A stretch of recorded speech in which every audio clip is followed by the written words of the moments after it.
Malik Yaumidin maksudna sing sok hartikeun Malik Yaumidin nu ngaratuan di poe A akhir atawa nu ngarajaan di poe A akhir Malik Yaumidin teh hartina teh kitu raja di urang-urang Sunda boga karuhun baheula nepi ka jadi kayakinan dina dirina nyaeta Prabu Siliwangi. Prabu Siliwangi Hai Prabu kasaha? Karaja Karaja. Hah? Karaja Prabu Da Siliwangi mah eta mah pagawean, silih seungitan, silih pajungkeun teh saha ngaranna mah? Gelar. Jadi ai Prabu kasaha? Karaja. Aina Malik Yaumidin nu ngarajaan di poe akhir. Hah? Ai memeh Malik Yaumidin naon? iya kana bodoh Teu bisa, lain. Memeh Malik Yaumidin mah Ar-Rahmani Rohim Ar-Rahmani Rahim Malik Yaumidin. Ai Ar-Rahmani Rahim naon hartina?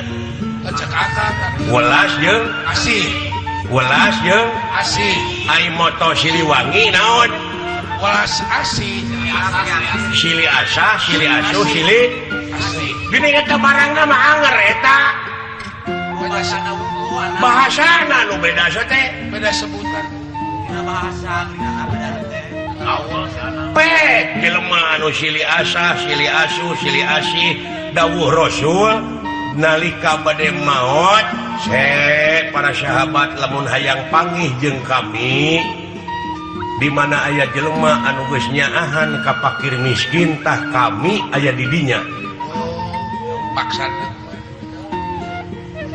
Kumaha cek Prabu Siliwangi lamun hayang panggih jeung aing ya di mana jelema geus silih asa, silih asuh, silih asih tangaing aya di dinya.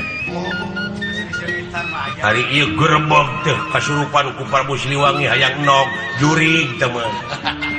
hayang demegana kan Tah surupkeun eta welas jeung asih teh ta eta kasurupan ku Prabu Siliwangi. Nyaahan deudeuhan ta eta kasurupan ku Prabu Siliwangi. si ngancik dina diri Sarua jeung Fatihah tadi lamun nyokot barangna.